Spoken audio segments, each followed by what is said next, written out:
Hello everyone, आज हम ये 2025 का एक क्वेश्चन सॉल्व कर रहे हैं जो कि पेपर 2 में था। ये पेपर 2 का पहला क्वेश्चन था और बच्चों के हिसाब से सबसे इजी क्वेश्चन था पेपर 2 में।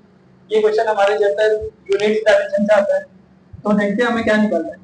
A temperature difference can generate EMF in some material. Let S be the EMF produced per unit temperature difference between ends of wire. Taking M, L, T, I and K as a dimension of mass, length, time, current and temperature.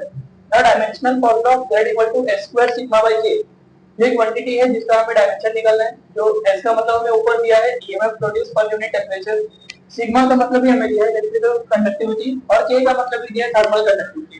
तो पहले हमें तीनों का dimension निकालना पड़ेगा। तो चलिए देखते हैं। तो पहले S का हमारा डायमेंशन हो जाएगा EMF अपॉन टेम्परेचर। अभी EMF का मतलब होता है वोल्टेज और वोल्टेज को हम लिख सकते हैं work done per unit charge.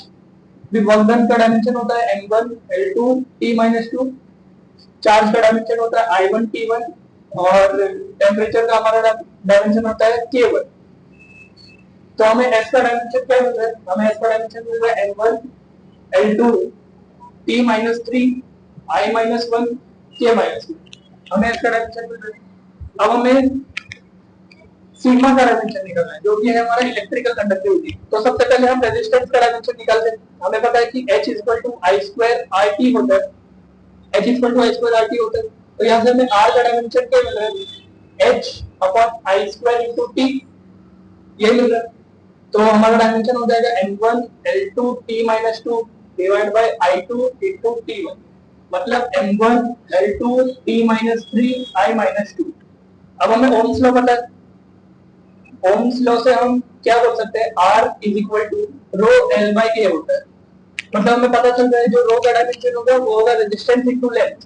तो रो का हमारा डायमेंशन क्या हो जाएगा? M1 L3 T-3 I-2 ये हो।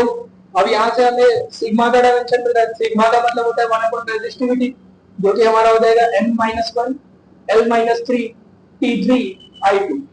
ये हमारा डायमेंशन होगा सिग्मा का।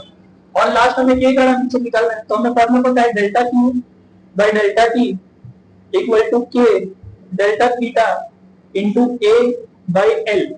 तो यहाँ से हमें K का डायमेंशन मिल रहा है M1 L2 T-2 into L1 divide by T1 K1 L2। तो यहाँ से हमें मिल रहा है M1 L1 T-3 K-1। अब हमें तीनों का डायमेंशन हो गया तो हम क्वेश्चन को सॉल्व कर सकते हैं। हमें निकालना है S square sigma bye K। तो S स्क्वायर हमारा हो जाएगा M2 L4 T-6 I-2 K-2 into sigma. हमारा सिग्मा का डायमेंशन क्या था? M-1 L-3 T3 I2 divide by हमारा K का डायमेंशन क्या था? M1 L1 T-3 K-2। तो हमें यहाँ से दिख रहा है M का डायमेंशन कैंसिल हो रहा है, L का डायमेंशन भी कैंसिल हो रहा है और T का डायमेंशन भी कैंसिल हो रहा है और I का डायमेंशन भी कैंसिल हो रहा है। तो हमारा फाइनल डायमेंशन क्या हो जाएगा? K-2 बाय K-1 जो कि हो जाएगा K-1। इसी को हम इक्विवेलेंट कर सकते हैं M0 L0 T0 I0 K-1। ये हमारा फाइनल आंसर होगा। तो चेक करते हैं कौन से ऑप्शन में मिल रहा है? ऑप्शन बी में मिल रहा है। तो इस क्वेश्चन का हमारा आंसर होगा सिर्फ K-1 बचेगा डायमेंशन।